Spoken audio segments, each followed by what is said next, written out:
champs and I can't let no holder lie to me. I don't feel these rappers, all they lies is hypocrisy. Ain't no competition, ain't no rivalry. Niggas think I'm playing, I don't hear one word they saying. This shit light work. Think Muhammad one of us, he might lose his life first. Circle up and stay alert. Another cop just stretch the nigga. He a demon, this an exorcism. Watch I bless the nigga. You took that open blood, then you know I'm gon' get active with you. Fuck the opposition, I see vision. Let me paint the picture. Rappers claim they spit and I ain't listening. Is in fact if revenge was a woman, now I stroke that bitch like Jack the Ripper. War, we gon' run the summer. It's gon' be historical. Thought they making plays, made them niggas call the audible. Ask who run this shit, but that question is rhetorical. Bitch, I'm the one, me cookies with the oil. I'ma get them crackers, hell, should've never kidnapped my family. I can't do that. Bet I be the last nigga standing. Do a life sentence for my niggas, pray you understand me. I might put a switch on this Glock and call it Young Bay. How you real triggering on them dots? You a bird feeder, claiming he a demon. What's a demon to a cold leader? What he saying something, I ain't hear him. This shit like it ain't about who got the gun, it's about who gon' up that pipe first. I turn a bad situation to a game change. Bring soldiers from the dead, just raised up the chain. Free shots, I'ma look like Aaron Jones when I run it. Never bite the hand that feeds you, you'll never get that hand back. He bitching about 10%, I don't wanna hear none of that. He dropping sword, fuck him, just make sure you get that cover back. Look around, he ain't with us, probably cause he never was. Now my chin like you with the angels for your brothers. Everybody won't be Richard Porter, God kill him like Alpo. Play if he want, it's laying in the trunk like Lee Malvo. I'm a certified woman's ass nigga, I am not a toy. Hey, I with that hollow side, yeah, this the real McCoy. Feel like Gullah Jack when I'm in Fayetteville, you feel your boy. Still about my brain, still I think that's all that I do. The way I get that boy lost, they gon' start to call him Elroy. Fuck his game, pop out on them demons like I'm Hellboy.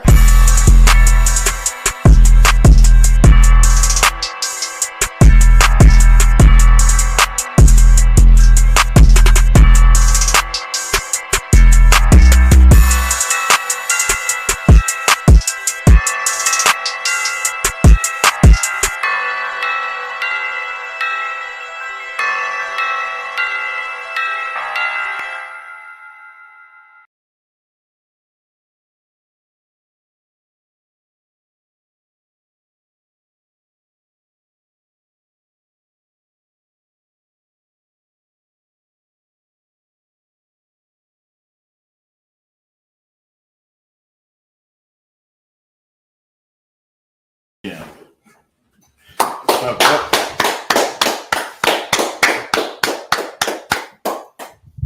Shalom, DC, with the Israelite School of Universal Practical Knowledge. Start out of 1 West, 125th Street. Yeah, the water. 125th Street, Harlem, New York, and the Commanding General Yahanna. The water. Since 1969, we've been teaching the truth of the Bible.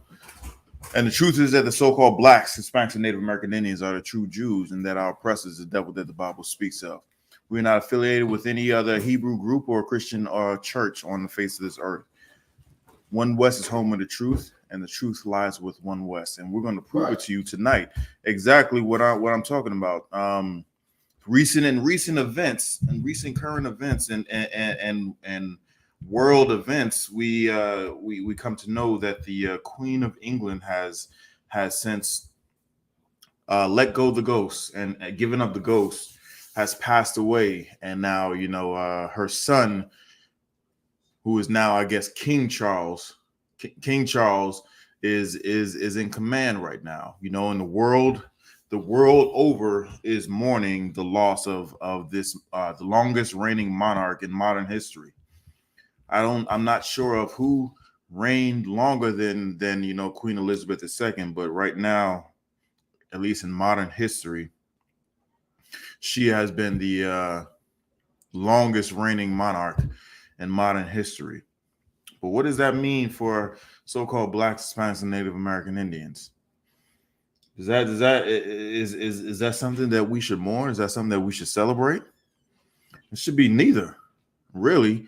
The reason why I say it should be neither is one, people would crass people, even though her what she has represented throughout the globe has meant for much oppression to a bunch of other peoples on the face of this earth, and much more crass people would say, good, the witch is the queen is dead. That's what some people would say. As in particular, the way the people in India, they really hate the monarch. You don't understand how the way they hate them. You had something, Shabbat? No, I was gonna say the way the social media man, he said it was ding dong, the witch is dead. Yeah, you know what I'm saying? Yeah, that has been spreading around, and even worse, stuff has been said about the queen and her demise, But really, what do we for those who are singing this? What do we have to celebrate? It's not like because of her death, we now can be left alone. You know what I'm saying? We're now left alone to govern ourselves, to raise our people up the way we see fit. No, it's just a change of succession. The queen has died, and now her son, whom she has been grooming since birth to take over one day, just as she has been groomed to take over when her father passed. So we really there is nothing to celebrate. There's nothing to mourn. What we need to do, we need to mourn. If we're going to mourn, we need to mourn the child that's been born that has been born stillbirth. You know what I'm saying? We need to mourn that. What we need to mourn is someone who fell off the horse, so to speak, and went back to drugs and alcohol.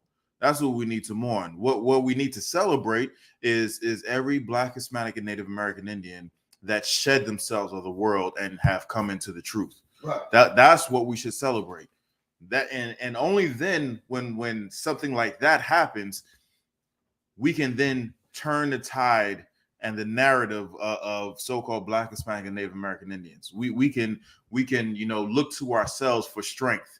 We can look to ourselves for stability, and we can look to ourselves for healing, the much needed healing that we need and we deserve. You know what I'm saying? Because of number one, our disobedience. And with our disobedience, what we've come to understand is, because we have disobeyed the Most High God's law, statutes, and commandments, we have been used and abused. The Most High has turned his face towards us, against us, and that has ushered in colonization. And with colonization, you see the effects of what colonization has done to the world. It was once said that the British, that the sun has never set on the British Empire. You know what that means? The sun has never set on the British Empire. You know what that means? That it's still in rulership. Well, you know how the way it will be, nighttime over here. You know what I'm saying? The sun is going down over here, but somewhere in Asia, the sun is just coming up. Are we talking like in a spiritual sense or carnal? No, in a carnal sense, in an actual physical sense. Oh, the sun has never set on the British Empire at one point in time. It means that that Britain, the UK, has had their influence and has had their power on damn near every nation on this earth. Right. To whereas the sun has not set on a land or territory that they have controlled. Right. So they have been all over the globe, spreading their brand of colonization.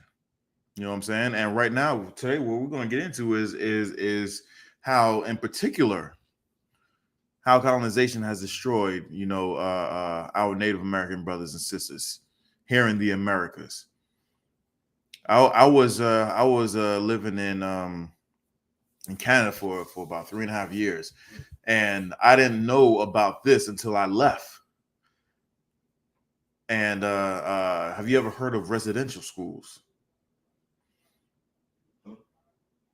So residential schools, what I thought residential schools were is like sort of like a boarding school, you know, sort of like a military type school where you send troubled kids, or I don't even say troubled kids. I would say, because a lot of times, you know, it's not even troubled kids. It's rich kids, basically. It's people who have money, families who have money, and really don't care to get their hands dirty and raising the kids. So they send them away to a boarding school and pay somebody to do the work that their parents are supposed to do. That's what I thought, you know, boarding schools were. And that's what I thought these residential schools were. But these residential schools are nothing of the sort. What these residential schools are is it's mass brainwashing. It's a farm for child molestation, murder. People who are sadists who get their rocks off by treating, you know, the indigenous peoples of this land like trash. And what they do is they go into these reservations and these Native American, these First Nations communities, and they bully, they coerce, they intimidate the families to give up their children over to these boarding schools. And if that doesn't work, they just straight out kidnap them. Straight up take them from the road, take them from in the house, take them from the playground, and then put them in boarding schools. The treatment that our Native American brothers and sisters have been going through, and this has happened, we're going to get into it from the 1800s all the way up to the early 1990s. I want to say that was the last one, 1991. I want to say that was the last residential school that got shut down. Now, everybody knows somebody who was living in 1991. You know what I'm saying? Mm-hmm. That is not so long. A lot of people like to say, you know, slavery happened so goddamn long ago, right? But we can get into that. That's on another subject. Right. But these residential schools closed down in 1991. You got something, Shapat? It's not because I was sharing the class on both my pages. I'm about to say I meant to say something when you were talking about the sun not settling on the British Empire, you know, their rulership, their influence, to the point where if anybody ever noticed it, that every U.S. president, when they go to see the Queen, they do a special bow to the Queen. So I didn't know that. So what you're saying is everybody has a bow, but when the president goes to see the Queen, is a special type of bow? It's a special bow. Like the president doesn't do this bow for any other world leader that he meets. But when he sees the Queen, every president does like a special bow. In particular, the Queen of England, because they go and see other monarchs. There's other monarchs on the earth. So there's a special bow to this oppressor, this Edomite queen, that they don't do to, you know, Arab royalty, that they don't do to, you know, Asian royalty, they don't do to African royalty. They only do it to this Edomite, this one particular Edomite. Okay. Wow, I didn't know that. It's like so what Michelle Obama did as far as hugging her, that was like unheard of. Yeah, that's something that is this is something, you know, people don't it's like, I don't mean to laugh, but this is something people don't realize when it comes to, you know, monarchs, and in particular the British monarch. No one is allowed to touch the Queen, the King, or anybody in that lineage. The princes, no one is allowed to touch them. So just like when, and I like I said, I didn't know this. Just like when you said when Michelle Obama, you know, hugged the Queen, everybody got their panties in a bunch. Right. It was because it was a protocol where you're not allowed to touch these people. It's even though right now in British society, the king and queen or whoever, the monarch, is nothing but figureheads. They have no power. They have no power. All the power lies within Parliament, lies within the people. But somehow they still bow, to this man, to this woman, whomever they put that was historically in charge, and they have made rules of the such. No one is to touch them. No one is to touch them. I want to say there's other rules, like you can't turn your back to them. When they walk into the room, you need to stand up. You know what I'm saying? There's all these rules and regulation that goes along with the king and the queen. You can't raise your voice at them. You can't overtalk them. You can't interrupt. There's a bunch of things that is in place when it comes to these monarchs. When really they have, like I said, they have no power. Their power has been stripped from them centuries ago. But the power that they have to destroy us, so-called Blacks, Hispanics, and Native American Indians, has been put into place. Like a system. This queen, Queen Elizabeth II, didn't put residential schools into place, but the policies that she believed in, that her father and her father's father had put into place, remain. We still feel the effects of it to this day. We're going to get into exactly what in the world has been going on during this time. We're gonna go over what all went on through this time. What we're going to get into first. What we're going to get into first is, if you could get me the Truth and Reconciliation Commission of Canada. We're going because what happened was, there had to be, before they actually shut all this stuff down, there had to be not only an outcry, but there had to be an account given. You know what I'm saying? There had to be research done for this practice, this so-called practice, to be for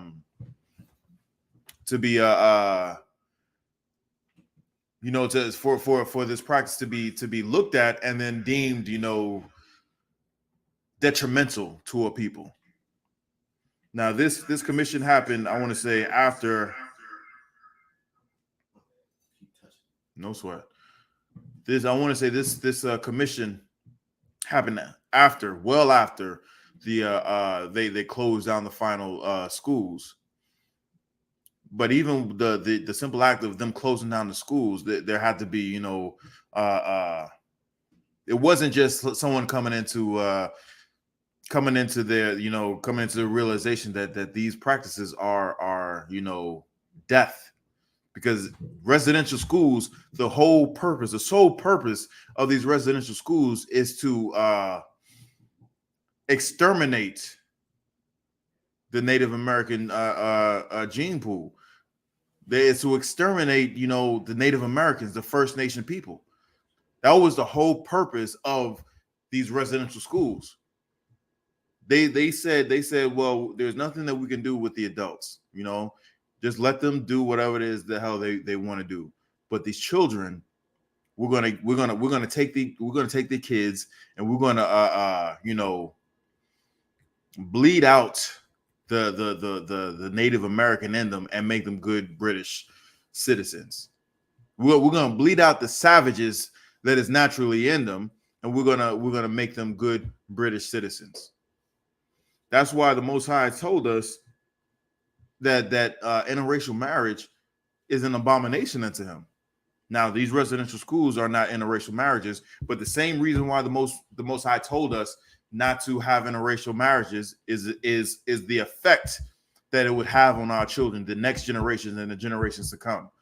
Why? Because if we take their daughters, if we take their daughters to wife, or we give our daughters to them, what happens is the other nation will then to impose their ideals, their thoughts, their religion, their ideology, their habits, their rituals onto the children, and totally bleed out what the Most High God has instilled in us. And then they will become, they will become Gentiles, for lack of better words. They will forget their heritage. They will forget who they really are. And if they forget who they really are, then it's easier to eat pork, shrimp, crab, and lobster. It's easy to throw away your sister after you done dealt with her. It's easier to smoke weed just to take your mind off of things. It's easier to celebrate birthdays and all this other crap. It's easier to do that and look at the people who dress modestly. Look at the people who say, no, I cannot eat that because my God commanded me not to. To look at those people and say, you're weird, I am not going to deal with you because that is an old way. What do Christians say now? That, that's some old stuff. This is a new generation. God knows my heart, so we can do all this. Just pray over that seafood boil as you're going out with some woman who already has a man in secret. That's how we are in this. One of the reasons we're in this predicament right now. Salaki, you had something, Shapak? Salaki, I had a precept. Let's get it. The book of 1 Kings. The book of 1 Kings, chapter 11, verse 1. But Solomon loved many strange women, together with the daughter of Pharaoh, women of Moab, women of the Moabites, Ammonites, Edomites, Zidonians, and Hittites. Salaki, if I could, does that sound like Black, Hispanic, and Native American Indians? Right? What how you describing Solomon? Doesn't that sound like every nigga, every so-called savage out here right now? Right. The sounds all Salaki. All we do, Black, Hispanic, and Native American Indians, is run through as many heathens as we can, and the brothers out there, and the reason for that I've heard other brothers say this is for some, lack of a better words, for some stupid ass reasons. The reasons why they do it is the biggest reason, especially for Esau, is I want to get back at them for all the stuff that they've done to us. Like, come on. I want to know what this box is like. I want to know what that box is. Man, this box and that box of all these heathens equals death. 100% of the time, it equals death and destruction. Stay away from it, right? Salaki, if you could, can you read that from the top again, Baba Kashar? The book of 1 Kings, chapter 11, verse 1. But King Solomon loved many strange women, right? Together with the daughter of Pharaoh, women of Moabites, like women of the Moabites, Ammonites, Edomites, Zidonians, and Hittites. Verse 2. And of the nations concerning which the Lord said unto the children of Israel. Right. This is the most Salakia.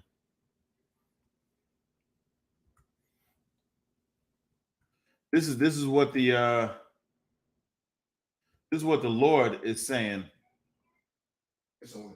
It's on there? Yeah, it's a lag. It's a lag. Okay. This is what the Most High is telling us. This is what the Most High is telling us. It's not something that something that we decided this is an order from the Most High. Our Father told us to do this because He knows what's going to happen.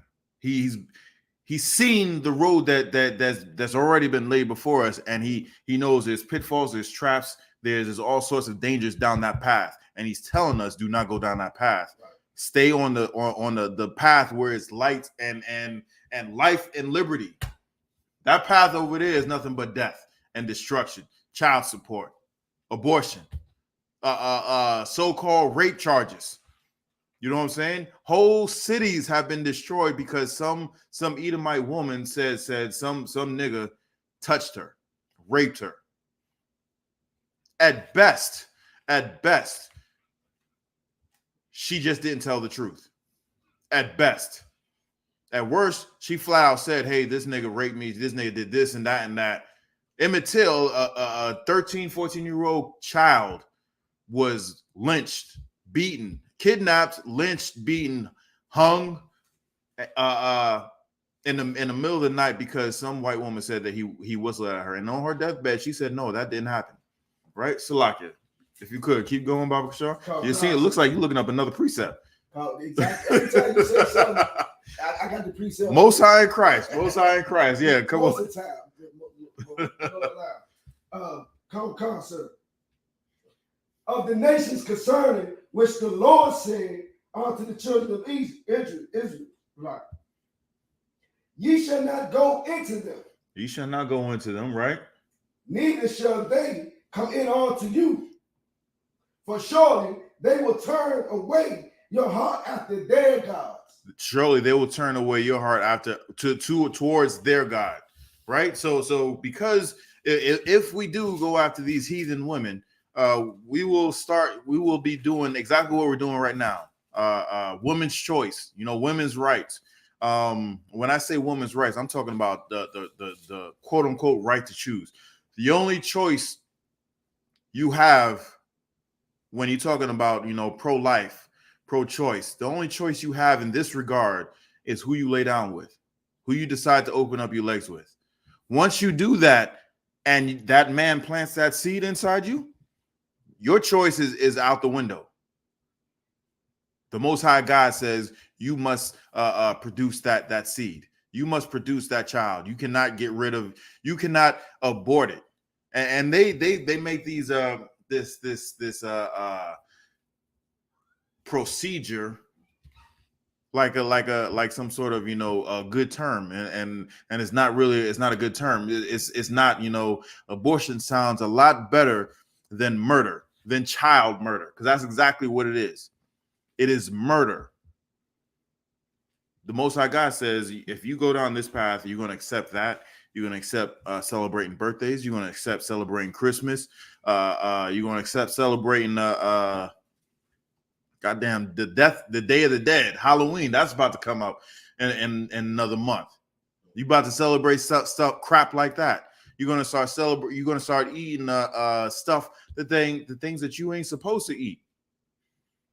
And Solomon in Solomon's particular case, epidemic started by one of the women he liked to court.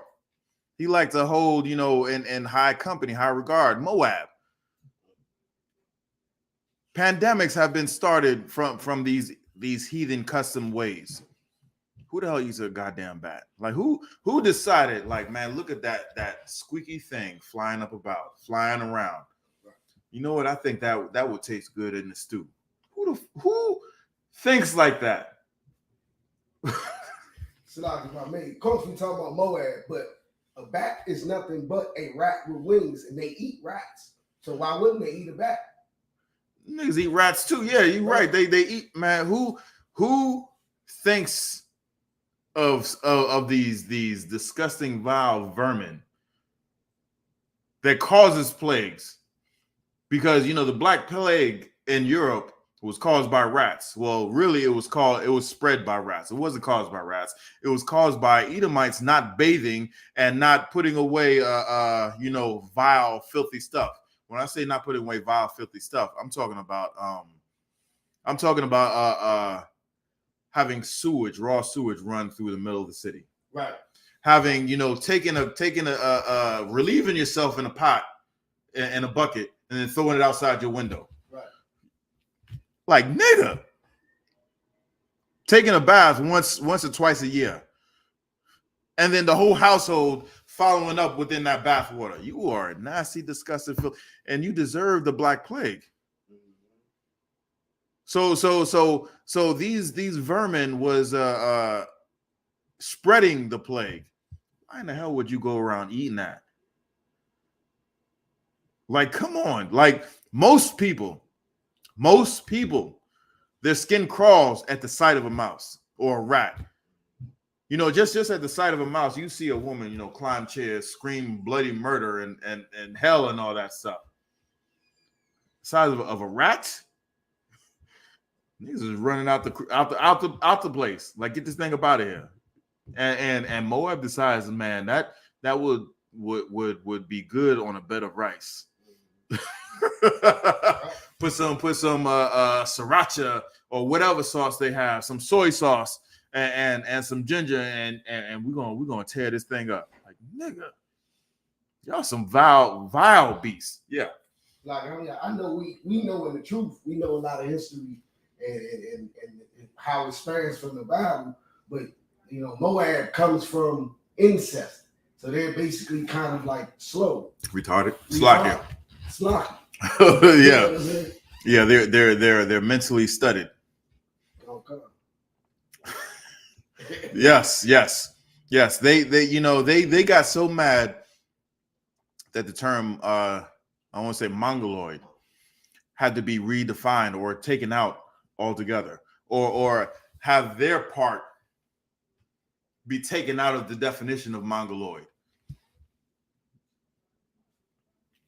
It's like, I think it's, I believe, can we look it up? But I believe it still refers to them.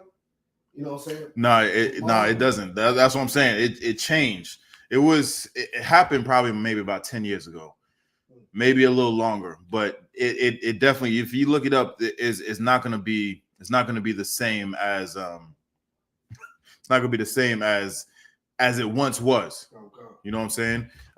Cap brought it out, and we had an older dictionary that had the definition that it was been used for decades, maybe even centuries. But until recent history, you know, it got changed from you know, anything involving their people. It's like, I mean, mongoloid, offensive, relating to the broad division of humankind, including the indigenous peoples of East Asia, Southeast Asia, and the Arctic region of North America.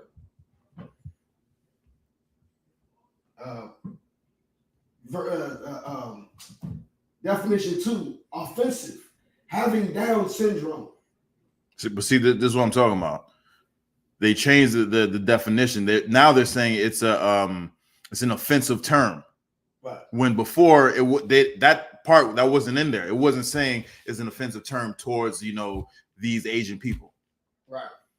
Before it was like, hey, have Down syndrome, has something to do with, you know, with these people. It had nothing before. It had nothing to do with an offensive term. And this is what I'm talking about. But yeah. Let's get back to the residential schools if we could. Slaka, did you finish up on that precept? Call. All right, Most High in Christ. Give me the Truth and Reconciliation Commission of Canada, if you could, Balkashar. Call. Truth and Reconciliation Commission of Canada. The Truth and Reconciliation Commission, TRC, provided those directly or indirectly affected by the legacy of the Indian residential school system with an opportunity to share their stories and experiences. All right. Drop down to about the truth. Come. About the Truth and Reconciliation Commission, the Indian Residential Schools Settlement Agreement, the largest class action settlement in Canada history, began to be implemented in 2007. So, like I said, when it closed down, it closed down in the early 90s. I want to say it's 1991, and it began. They first I want to say they first got their independence. We're going to see it here in a second. They got their independence in 1867, Canada, British Columbia. That's what, you know, that territory is called. There's two parts really to Canada. There's British Columbia, which is, you know, the English speaking part, and then there's the French part, which is, you know, the province of Quebec. They are one and the same. They are one and the same. Both the British and the French hate the so-called Indians. They call them savages up there. And I didn't even know, like, seriously, I was up there for a good minute before this was before I was actually like really in the truth. Someone told me, like, hey, nah, these white people hate us. talking to this one Native American sister. She was like, "Nah, I'm not from Quebec. I'm from one of these other another province, and they hate us." I'm like, "What?" And she went on to tell me about how they at times past Canada had slavery. It was still slavery nonetheless. It didn't matter, what they were doing. It was still slavery. It was involuntary servitude of one people towards another, right? And a lot of them were just like us, especially in the Jim Crow era, with domestic help. You know what I'm saying? It really didn't have a lot of like farming, agricultural type of work back then, but it was a lot of labor work, the help, quote unquote, right. and they were they were the niggas of the North, right. And they were hated. They were absolutely hated, and I was just sitting back, just listening to everything that this sister was telling me. I'm like, I couldn't believe it. Right. I couldn't believe it. And she was like, unfortunately, well, I can't. Over there, you'll see a lot more Native Americans than you actually do down here. Right. In the Americas. You may see more of them in the Midwest because that's where they're congregated and put on concentration camps. But up there, you'll see a lot more of them up there. The unfortunate part is they're the poor, they're the sick, they're the drug addicted. And I mean, there is everybody in Montreal. I was in Montreal. Everybody that you've seen that was homeless, begging for some change, those were the Native American Indians. Those were the First Nations. For every one so-called Edomite, not so-called, every Edomite that you've seen that was in that condition, it was 10 Native Americans like that. Wow. So you can see the contrast, the difference of night and day. And this is their home. And you got some roaches that invested your home and subjugated you into this condition. That was in large part due to residential schools. Right. Let's keep going, Bob Kashar. One of the implements of the agreement was the establishment of the Truth and Reconciliation Commission of Canada to facilitate reconciliation among former students, their families, their communities, and all Canadians. So what they're saying is they were trying to understand what in the world they went through, because even though it was done in your face, it wasn't talked about. You know what I'm saying? It was kind of done in a way where people didn't they knew about it, but these schools were mainly in rural parts, rural areas, and only Native Americans was out there. You know what I'm saying? Okay. And what made it such a shame that it was close enough to Native Americans, but they couldn't do it. They didn't have any power to help their own children or help the children of their tribe. You know what I'm saying? Go. I got a book that I forget the name of it, but Officer Kazak Yad out in Cali recommended, and I got that book. I should have brought it in, but this book went in depth on survivors' story, and that's basically what they are: survivors of these residential schools. Because what happens to these kids is hell, literal hell. You know what I'm saying? They take them as young as 5 years old, take them from their homes, bring them into these residential schools, and shave their head, shave their their identity, take everything that's from them that has to do with being a Native American. You cannot speak your own language. If you speak your own language, you're getting beat until you think Toby, Kunta Kinte and Toby. Then that was just his name. He refused to give up his name. If you say anything like how the way and look at you could just look at the mentality of certain individual like camps and one West home of the truth. Just like I was saying, in these residential schools, you cannot speak, your own language. Here, you have to learn the Hebrew. You have to learn the Lashon Kodash. Right. It's not optional. Right. It's not optional if you want to be an officer. It's non-negotiable. You need to learn the Hebrew. Right. You look at other camps, and even if you're not, you're a trooper and you just want to stay a trooper, or if you're a sister, you still speak the language. How do I know this? Because we greet each other in our native tongue. Right. You know what I'm saying? Anything that we say, we'll sprinkle, sort of like Spanglish. We'll be talking one language and then switch to another language to say one or two words and then come back to the heathen tongue. I'll be in the world talking to people in the world with Hebrew. Like yesterday, young dude walked past smoking weed, and he was like, "Y'all smoke? Y'all good?" And when he said y'all smoke, I was like, "La." And just for me shaking my head, he knew what I was. He knew exactly what you was talking about. I said it again, la. I didn't say the note. Yeah, right. Exactly. That's what I'm talking about. We here you need to learn your language. It is important that you know that the language that we grew up with is not our tongue. Whether you grew up speaking Spanish, whether you grew up speaking Creole, Patois, English. It's not your tongue. This is not your true language. The true language is the Lashon Kodash, which is the holy tongue. You know what I'm saying? The Hebrew. This is our native language. So these kids, when they were brought into these residential schools, they were beaten into submission. They were beaten into submission, and the bad part, I mean,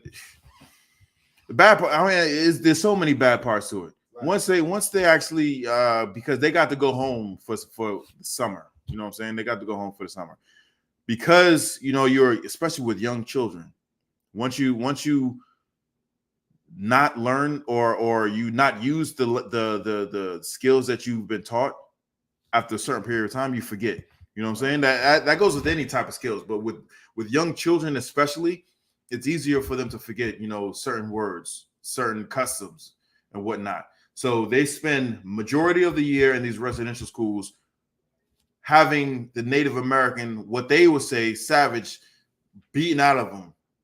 Literally beaten out of them. If you do anything that reminds them of being a quote unquote savage, a Native American, First Nation people, you will get beaten every single time. There was no mercy with them. So much so that there was thousands of deaths in these residential schools. They were being sent to quote unquote learn how to assimilate into this damn country, and they get beaten to death. Then they go home. And like I said, they don't get all the kids within that certain community. They don't get all the kids. So when they come home, the other kids, trying to talk to them, and they don't understand the language. Now they're being made fun of for not speaking the language. Right. So they don't fit in at the school, and they don't fit in at home. Where does that leave them? Outcast in their own goddamn house. You got something to say? Like I was gonna say traumatized. Traumatized. Yeah, we're gonna get into some PTSD. Lord allow, I had the definition of PTSD, and it ties into exactly how the way the survivors treated, their kids and whatnot. For time's sake, let's move on, Baba Kashar. Come.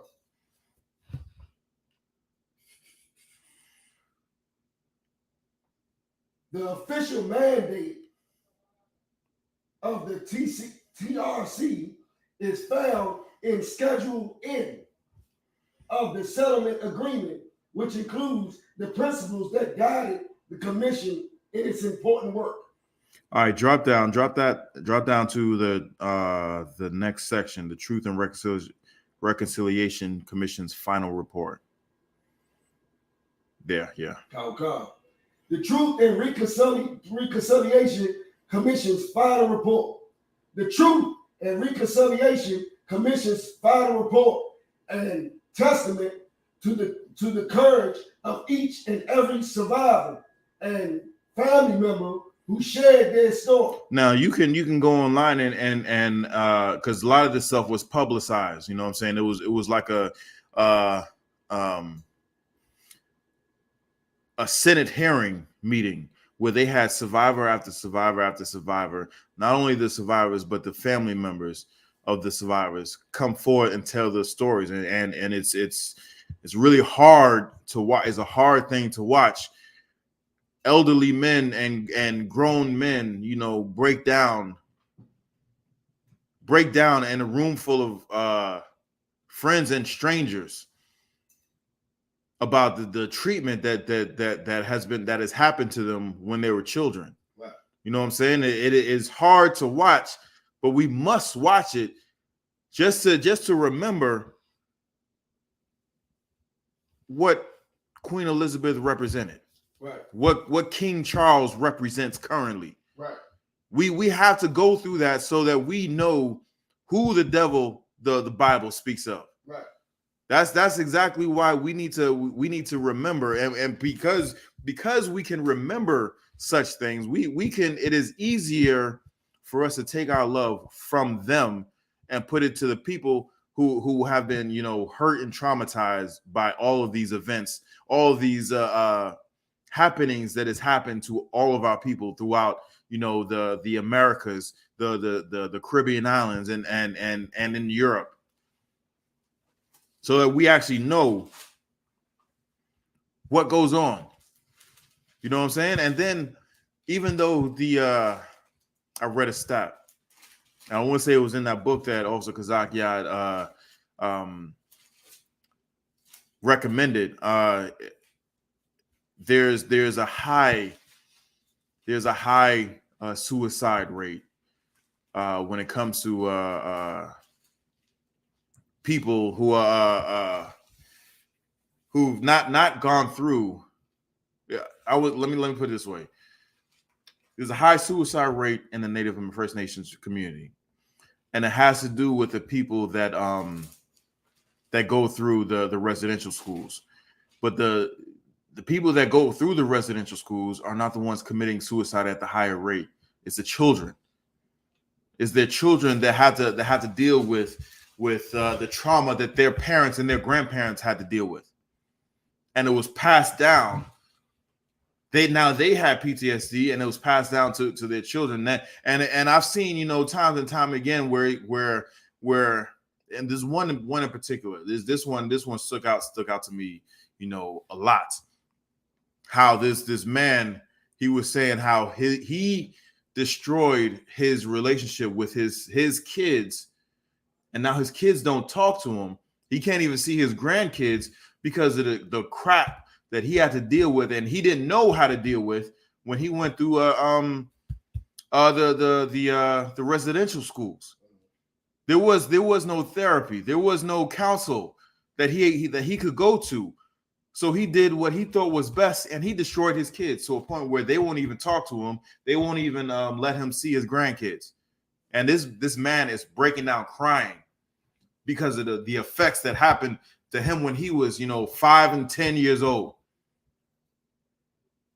Now, you can't tell me the white man is not the devil the Bible speaks of. Right. They totally and completely destroyed us, grounded our bones into dust, and passed that on, and had us pass that hurt and trauma on to our kids, where we're not even a cohesive unit anymore.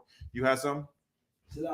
What I got from the Queen passing and the things that are going on, the things that everybody's finding out, is the Lord. That was another domino that the Lord had happen to let it be known all around the world that the same thing is going on to everybody, you know, all of us around the world. Like you said, in Canada, you didn't know that they were our brothers, tribe of Gad and Reuben, with the up north niggas. Right. You know what I mean? What's going on here? They probably don't know the extent that went on here.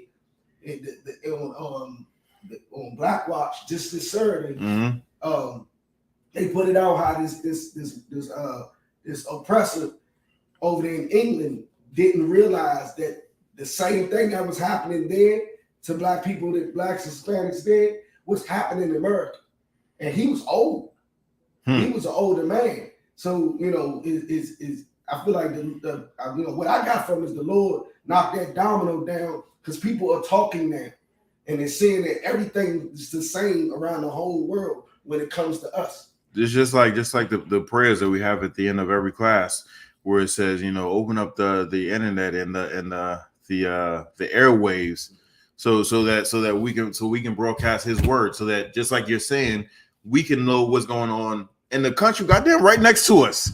Right. It's only a few hours drive, right. A few hour plane ride right next door. We don't know nothing about that. Right. Or how about, you know, just somewhere out in the Midwest where things that are happening to our Native American brothers and sisters in the reservations right here that we know nothing about. Right. When I say we, I'm not talking about the men and women in the I.S.U.P.K, because we go out and search out the happenings that happen to all of our people, not just the niggas, not just the West Indians, not just the so-called Latino tribes, but all of our people. It is our job, is our duty to find these things out and bring it to light. So why? So that we can actually wake up our people and tell our people, this bastard, this Edomite oppressor is the devil that the Bible speaks of. Did you have something? I mean, come, so I got a precept. Let's go. Let's do it. Okay. The book of 2 Thessalonians, chapter 2, verse 1, to show you the content. Now we beseech you, brethren, by the coming of our Lord Jesus Christ, and by our gathering together unto him. Verse 3. Let no man deceive you by any means. Let no man deceive you by any means. We have been deceived by, you know, by, first of all, the damn pimps in the pulpit.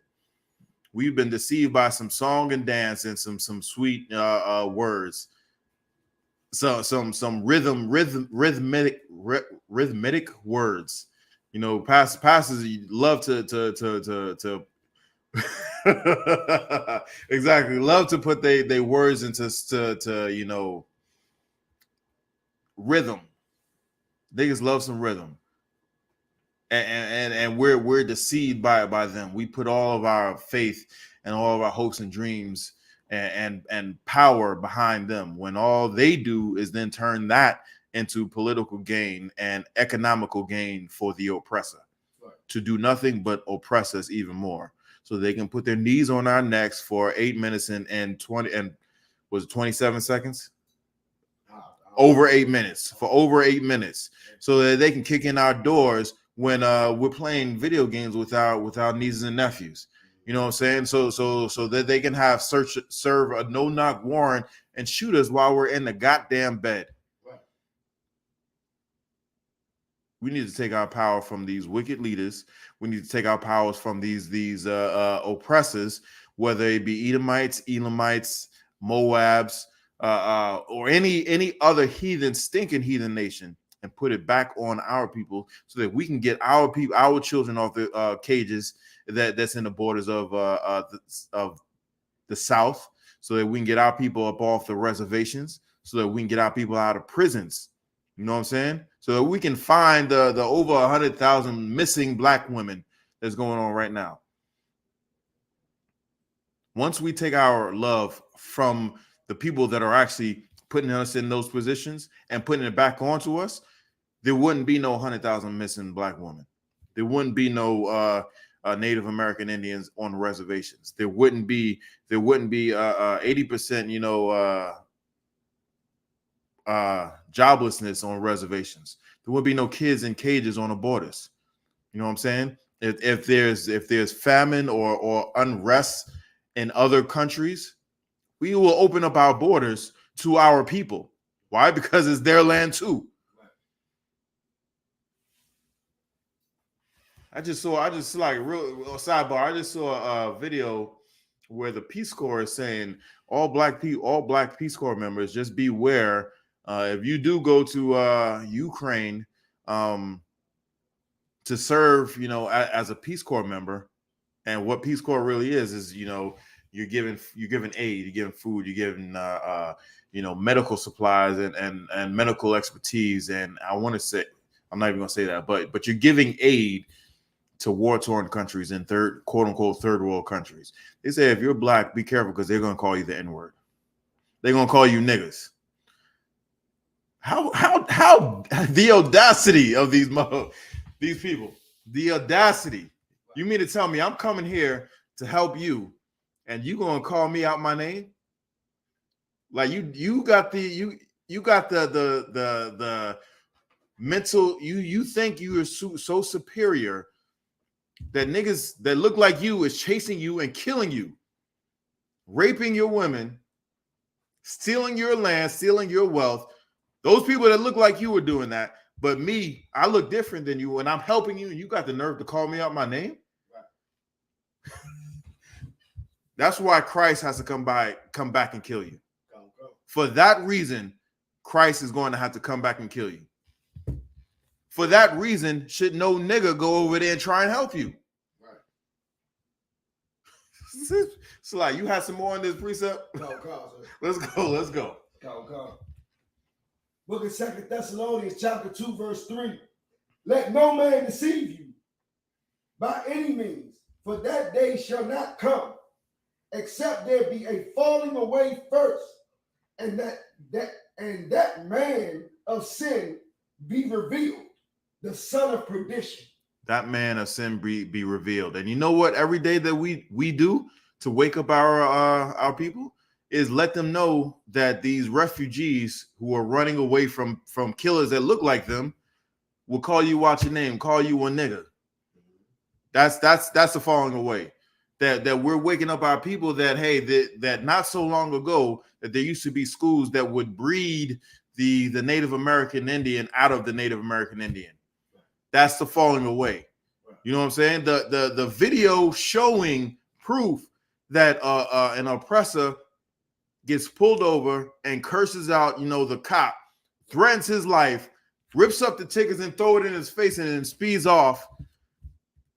Yet when we get pulled over, we tell you what we have, you tell us what to do, and we do exactly what you tell us what to do, and then you still kill us in front of our wife and child. Right. That is a falling away so that we can reveal the son of perdition. The white man is the devil that the Bible speaks of. That's right. Damn bastard. Let's go. It's like I was saying, I brought that out because, like I was saying, with the wicked witch falling, dying, it's like people are starting to notice around that the same thing. Our people are being oppressed by this oppressor all around the world. Exactly. Like the Windrush that has happened and is still happening to this day. How the economy of Great Britain was falling, and they called on our brothers and sisters from the Caribbean islands to come and help them. And you know what? They came and helped them lift up that stinking kingdom. And what did they have to do to pay for it? They're getting kicked out, thrown out of the country. Now this is, one and two generations later, who knows nothing of the country, that their parents and grandparents came from. All they know is that country that their parents and grandparents helped build. Now they have to go and go back to a place where they have never called home. Right. They have no ties because all their friends and family came over to help that stinking country, that stinking nation. Right. And just like you're saying, we didn't know, a lot of us over here didn't know a lot of what was going on over there. But what remains the same is when they need us, we're there. We're one of the first peoples to go over there and help them.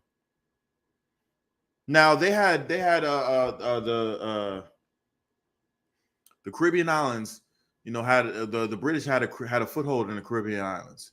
They also had a foothold in India. There's more Indians than there are, goddamn. Last time I checked, when I say Indian, I'm talking about dot, not feather. Right. There's more of them East Indian curry eating, dot head, bobble-headed bastards. Right. than there were our brothers and sisters in the Caribbean islands? Why didn't they go over there and ask them to build it up? Because they know nothing, they can do nothing. They're not as good as us. Right. They're not as good as nobody on this earth is as good as so-called Blacks, Hispanics, and Native American Indians. Right. If you want the job done, you want the job done right, you call us. Right. There's going to be a time. It's going to be a time where it's going. Let me just let me not say that. Let me not say that. Drop this and get me. See what was the second article I sent you?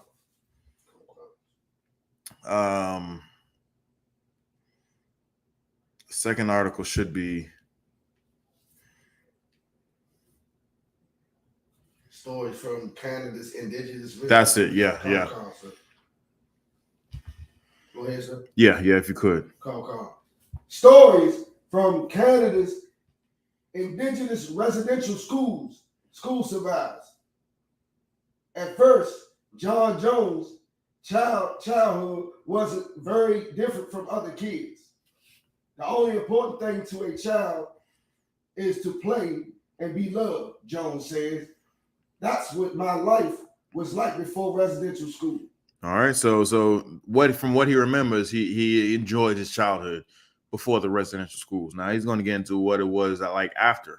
Keep going. Okay. But when he was just 7, Jones was sent to the Albany residential school in Canada. The physical abuse was every day. How long was it? Every day. Every day. He's this young. He was 7 years old, and he was getting physically abused every single day. And I'm gonna tell you why he was getting physically abused. Why? Because he's being ripped from his friends and family. You know what I'm saying? He has to learn a language that he didn't know. He has to learn customs that he didn't know. He has to learn, traditions that he did not know. And the way that they quote unquote taught them was through a fist or a boot or a ruler or some stick to beat them into submission. It's not like, hey, sweep, you gotta sweep the floor. All right, you're not doing it right. Let me whoop your ass. That's what they did. Instead of, hey, sweep the floor, let me show you how to do it first. This is how you do it. Let me do it. Okay. Since you're 7 years old, they're going to get it wrong the first couple of times. They're 7 goddamn years old. They're going to do some things not to your liking, not to your standard. What you do is have patience with them and teach them the way you want them to do it, and then re-encourage them to do it. But the oppressor has no. Give me that scripture where they show no. You know what I'm talking about? They show no favor to the old, to the young nor the old. So this is what they did, and this is why we shouldn't leave them and we shouldn't leave our kids in their care. Unfortunately, we are in captivity. This is not our kingdom. This is not our rest. We are forced to leave our children in their care. If you have the ability to not do that, to do something else, I would suggest you do that. Do something else. Have someone else, look after your youngins. If you could send them to a school that is predominantly, your people, do that. Do that. If you have the means and opportunity and desire to homeschool your kids, versus sending them to an oppressor or even people who hates their own people. Believe it or not, there are Uncle Ruckuses that are in power here in America and in Canada and in Central and South America and over across the pond. There are people that look like you but hates you. You know what I'm saying? Think of the Stacey Dashes. Think of the Candace Owenses. Think of what's that brother's name? The Herm Edwards. Not the Herm Edwards. Sorry, he was a football player. The Herman Cains. You know what I'm saying? Think of those people. Think of Jesse Jackson. Think of Al Sharpton. They don't love black and brown people. What's the big guy? The big built dude, Terry something. Terry Crews. Terry Crews. Yeah, think of Terry Crews. These people look like us, but they don't love us. Right. If you have the opportunity to put your kids in a position that are being taught by people who look like them and who genuinely loves them. When I say love them, has true brotherhood. I'm not talking about the Edomite homosexual love. I'm not talking about the GHEY Christian church type of love either. I'm talking about one West hardcore brotherhood, where they say, "Hey, brother, you doing wrong," and not only if that they point out the things that they're doing wrong, tell them how to get correct. You know what I'm saying? Instead of saying, "Hey, you're crapping on them," telling them that they're doing everything they're doing wrong. How about you tell them, steer them in the right direction? You don't want to go over here. You want to go over here. That place is nothing but destruction. This place is nothing but life. You don't want to do that. I see you doing that, and I know you like that, but that is going to wind up getting you in a place where you're going to be hurt even more, and you're going to hurt more people. What you're going to want to do is you're going to go over here. This may suck in the beginning, but in the long run, you're going to see how that road was so much destruction, and this road is so much easier. Right. If you need help, I can help you out. Right. That's love. You know what I'm saying? That's love. That's not seeing. And a lot of us do this in the black and brown community. Say, well, you know, he ain't my kid, or I have no ties to him, so he's gonna have to do what he's gonna have to do. He's gonna have to learn just like I learned. Well, if someone was there for you to tell you, hey man, you know, the floor is wet, you might slip. You might not have that limp now. You know what I'm saying? You have something, brother? Slock, you just said the same thing in more detail. But like I always hear Cap saying at camp, and when somebody think he harassing them or whatever, he'll tell them, I'm showing you love. I'm telling you the truth. Exactly. And we're unfortunately a lot of us have been raised by single mothers, and those of us that have been have had, you know, some instance of a father figure in our life has been totally emasculated. You know what I'm saying? We really didn't have real masculinity like the way Christ had masculinity. Right. So when we get told the truth, we get it all in our feelings. Right. About what he said, or whomever said that told us the truth. Whoever told us the truth about, you know, whatever it is that we were doing. But all we had to do was just look at what was told to us, adjust, and move the hell on. We ain't got to get all emotional. We learned all that crap from our destroyed, you know, mothers. But don't totally, you know, I'm not totally coming down on our sisters. They are in the world. Those the people who I'm talking about are in the world, and they don't know no better. Honestly, don't. When you see a kid when you see a baby doing something, you know, picking something up from the ground and putting it in their mouth, that child doesn't know no better. So you're gonna judge them off of something that they know absolutely nothing about. You know what I mean? You can't do that, and then that's what I'm saying. I cannot come down totally on the previous generation, because they honestly did not know any better. They thought they did, but they knew nothing according to the Bible. You know what I'm saying? Right. They didn't know sex is marriage. They didn't know child support is unlawful. They didn't know going out for a gallon of milk and not coming back was unlawful. You know what I'm saying? Right. They didn't know this. They didn't know no better. They did not know no better. So we can, while we can hold them accountable, there's nothing wrong with holding somebody accountable for their actions, but totally, you know, crapping on them because you thought that they know better. If you up in here, if you in these classes, you know better, and you know that they didn't. So you need to, and if you find it hard to forgive our people for the things that they done to us while they were in darkness, get counsel. Right. Get counsel. That is the best advice I can give you. Talk to your camp leader and get counsel. Right. It's like you have the precept. Come, sir. The book of Deuteronomy, chapter 28, verse 49. The Lord shall bring a nation against thee from far. Right. A nation against thee from far. Right. Keep going. From the end of the earth, as swift as the eagle flieth. And every, damn near every Edomite nation, there somewhere in their symbolism is a damn eagle. Somewhere in the symbol. Now, Germany, back in the day with Hitler, they had the swastika, and they had like an iron eagle. Right. Quote, and coincidentally, the iron eagle was also in Rome, right? Right. They still have that iron eagle. It's a little different shape, but right now it is illegal to mention anything of the Third Reich, of the SS, of Hitler in Germany.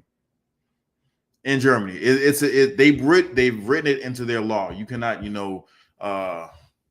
symbolize it or you cannot like artistic representation. You can't do that in Germany. Now, if you can't do that in Germany, why in the world would you still take that, take an eagle? If they want to do it, they want to totally do away with it. Right. Why in the world still keep the eagle? Because sloppy. That didn't represent just Hitler. That represented dead people. Exactly. Why? Because they come from, Mount Seir. They come from the mountains, cave people. And where do these eagles nest? Up in high reaching places, in cliffs, and on mountains, on tall trees and whatnot. That's where they nest, and that's exactly where these people come from. Right. So what is in them biblically? It is in them to represent themselves as such. Keep going, Baba Kashan. A nation whose tongue thou shalt not understand. Just like I was saying, where in these residential schools, they were forced to learn a language that was not their own. And if they did not learn that language, they were beaten. Just like in the beginning of this article, it was saying they were beaten. The beatings were every day. It was daily. And that was the first thing, one of the first things his brother was saying. Right. Keep going, Baba Kashan. Come, sir. Verse 50. A nation of fierce countenance. Their faces are fierce when it comes to us. Ugly and fierce. Keep going. Come. Which shall not regard the person of the old. So they don't give a damn about if you 78 years old, lived your life, raised kids, raised grandkids, possibly raised great grandkids, right? They don't care if you old. Keep going. Come. Nor shew favor to the young. Or whether you 7 years old and you don't understand the words that are coming out this Edomite's mouth. You know what I'm saying? So like, now I thought you was gonna let it go this devil's mouth. Yeah, because this young brother is 7 years old. He's speaking his Native American tongue, and he does not understand your English dribble. He doesn't understand it. So because you hate him and you hate the language that he speaks, you're going to beat him until you make him understand what you're saying. Right. So they show no favor towards the old nor the young. Is there any more on that? Last. Okay, let's continue with the article, Baba Kashan. Come.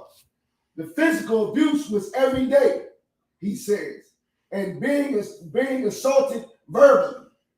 If I didn't do things the way they wanted me to do, I was called a dirty, stupid Indian that would be good for nothing. So not only was he physically abused, and he made it a point, it wasn't just abuse, it was physical abuse. They beat him daily. And then if he didn't do the things that they told him to do the way they wanted him to do it, he was called stupid, dirty Indian that was good for nothing. Now, if you tell that to a child who knows really nothing about the world, and you tell that to him constantly, and you are a figure of authority, one day he's going to start believing that.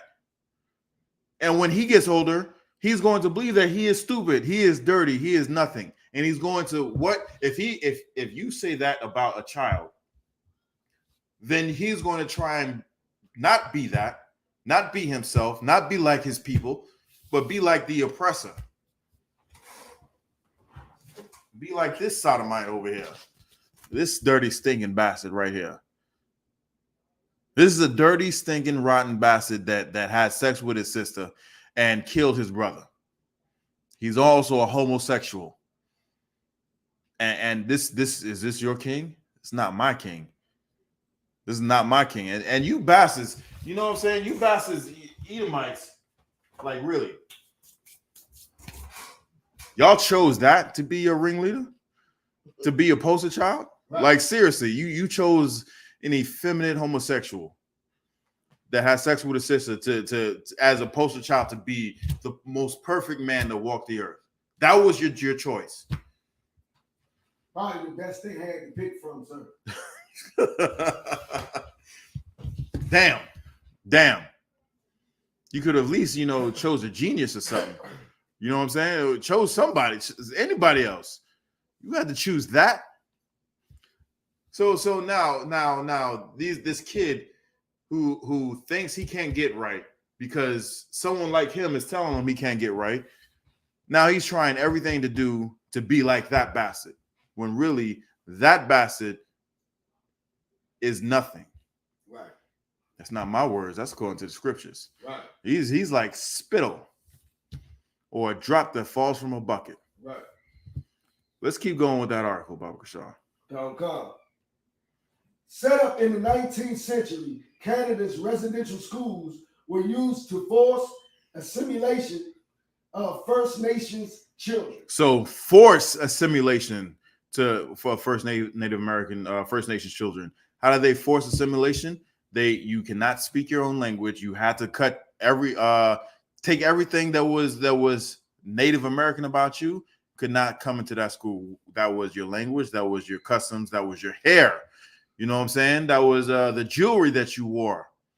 That was everything that was about you. You know what I'm saying? The way that you actually went out and hunted your own food.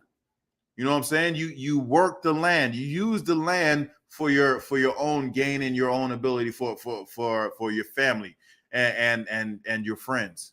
You know what I'm saying? They took that from you. So now that when you were assimilated, you could not survive without them. You didn't know how to plant, the right crops. You did not know how to hunt the right foods. You did not know the seasons in order to grow things. So you needed to 100% depend on the oppressor. Just like the scripture says, we go to our oppressor for everything. Right. There is nothing that we do not go to our oppressor for. That was a curse that the Most High gave us if we chose not to obey his laws, statutes, and commandments. I know where you're going, but Slacker, we don't have enough time. If you could, keep reading that. Call, sir. Thousands died there. Thousands died in these residential schools. Thousands. Now let's keep reading. Okay. Hundreds buried in recently discovered unmarked graves. So they were hidden. They sometimes kids wouldn't come back and the parents would go looking for them, and then they would say, well, they ran away. We can't find them. We thought they came back to your house, to you. And the meanwhile, they were buried under the school. Right. Why? Because one of the beatings went too far. One of the sexual assaults went too far. And the children died of the fact. And in order for them to get away with their abuse and murder, is to put them in unmarked graves, bury them like a common field cat or a dog that died. You just bury them in the backyard. That's how, since they called our people savages, that's how they treated them like. Just buried them in the back with unmarked graves. And it was only discovered because when they were tearing down these residential schools and they were digging up the foundation, it was like, hold up. These are old bones. These bones are nothing but, about 3-4 feet big. These are children. And it was many graves there. At each residential schools, they had these things. This is not an isolated event. You see in the article, thousands of people died from this. Thousands of children died. God forbid, and it was from, like I said, around 5 years of age all the way up through high school. That means young girls were turning into young women. These bastards were molesting them, impregnating them, and because they got pregnant, they would kill them. This is on the previous article, the commission that was brought forth. That was all those events were in there. The people who survived it and said, "Hey, well, I know this is happening because whenever they would come to the dorm rooms and drag one of us out, during the middle of the night, if it was a certain person, we knew who they liked or what type of person they liked. And then all of a sudden, that person would disappear. You could just put 2 and 2 together. What happened? Right.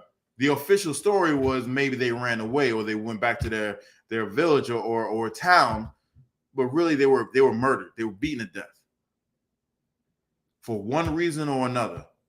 The main reason is the white man is the devil. Right? You had something? It's a lot. Our through history, our oppressor is the original pedophile. Where they had in Greece, they had to make a law that said Grecians had to marry a woman just to further their existence because all the Grecian men were having sex with other young Grecian boys. Who wants to stomp in the mud? Right. These bastards are some dirty. You had to call into legislation, man. Your women was that bad, like dead ass. Your women were that bad that you chose young men, young boys. Right. And these are the people that are over us? Right. You have something? It's like this, that, and that. When it comes to the young girls, they got a saying that I only heard white men saying. It's like our oppressors say it. And it's even women to say it. They look at other women and be like, you gotta, I can say that. Yeah. You gotta ask like a 10-year-old boy because even their women know that their men like little boys. Man, we can go on and on and on, but Salakia, as time is showing me that we're gonna have to cut this a little short. But you are absolutely right. The oppressor is the devil that the Bible speaks of. That's right. And they have destroyed us for way too long. The cries of our Native American brothers and sisters have not gone unheard. The Most High has also heard your cries as well. Right. You know what I'm saying? Your struggles is not beneath the so-called black man struggle. Your struggles is not beneath the so-called Latino tribe struggles. The Most High has heard your cries just as he has heard all the rest of his children's cries. Right. And the oppressor is going to pay for everything that they have done. And with that, I pass the class to priest and officer